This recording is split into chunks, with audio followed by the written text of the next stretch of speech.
જય શ્રી કૃષ્ણ મિત્રો, શું તમે ક્યારેય વિચાર્યું છે કે શ્રીનાથજી અને દ્વારકાધીશ બંને શ્રી કૃષ્ણ જ છે, છતાં પણ બંનેમાં આટલો ફરક કેમ છે? એક બાજુ વ્રજમાં નાથ દ્વારાના ઠાકોરજીની સ્વરૂપ ભક્તિ અને બીજી બાજુ દ્વારિકાના રાજાધિરાજ શ્રી દ્વારકાધીશની રાજભક્તિ. તો આજના વિડીયોમાં આપણે જાણીશું કે આ બંને સ્વરૂપોમાં શું ભેદ છે. શ્રીનાથજી એ શ્રી કૃષ્ણનું 7 વર્ષના બાળકનું સ્વરૂપ છે, જ્યારે દ્વારકાધીશ એ રાજાધિરાજ સ્વરૂપ છે.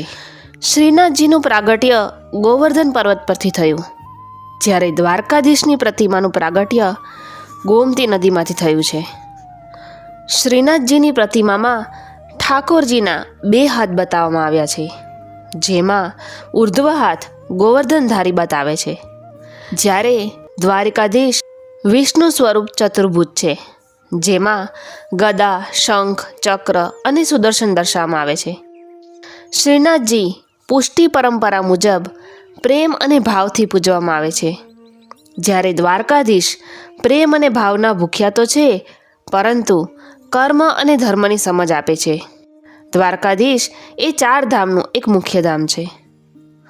શ્રીનાથજી નીચેની તરફ જુએ છે, જે ભક્તોને પોતાના ચરણ સમક્ષ બેસવા અને ભાવ અને પ્રેમમાં ડૂબવા માટે પ્રેરિત કરે છે, જ્યારે દ્વારકાધીશની અડધી આંખ ખુલ્લી અને અડધી આંખ બંધ હોય છે, જે દર્શાવે છે કે દ્વારકાધીશ ભગવાન રાજા હોવા છતાં સમભાવમાં સ્થિત છે.